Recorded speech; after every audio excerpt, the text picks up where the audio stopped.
এই দেশ, এই দেশের মাটি, মানুষই আমার সবকিছু। কাজে আমি দেশের বাইরে যাব না। আমাকে জেল বা সাজার ভয় দেখিয়ে কোনো লাভ নেই। আমি মাথা নত করব না। জনগণের অধিকার ও গণতন্ত্র প্রতিষ্ঠার দাবি থেকে পিছু হটব না।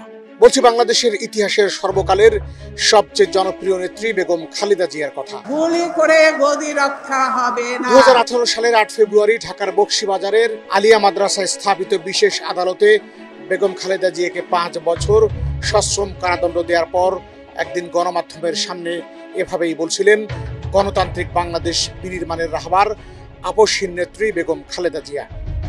দেশের বাইরে আমার কোনো ঠিকানা নেই। ব্যর্থহীন কণ্ঠে তিনি বাংলার মানুষকে উদ্দেশ্য করে বলেন, আপনাদের খালেদা জিয়া কোনো অন্যায় করেনি।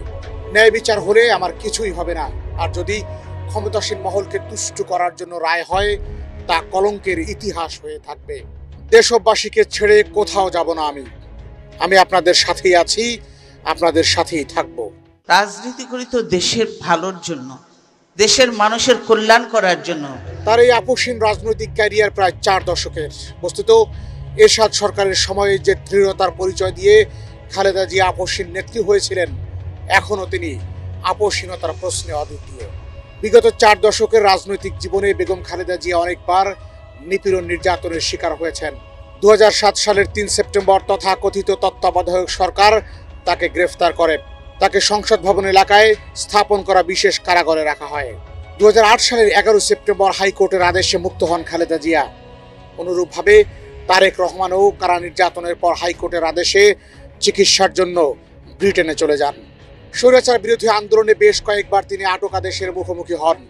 1983 সালের 28 নভেম্বর, 1984 সালের 3 মে এবং 1987 সালের 11 নভেম্বর আটক হন তিনি।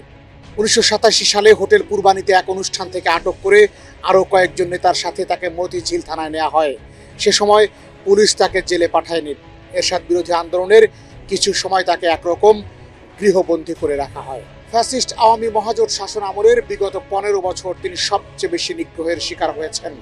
তাকে সেনানিবাসের বাসা থেকে অপমানজনকভাবে বিদায় করা হয়। 2013 সালের 29 ডিসেম্বর গুলশানের বাসায় অবরুদ্ধ করা হয় বেগম জিয়াকে।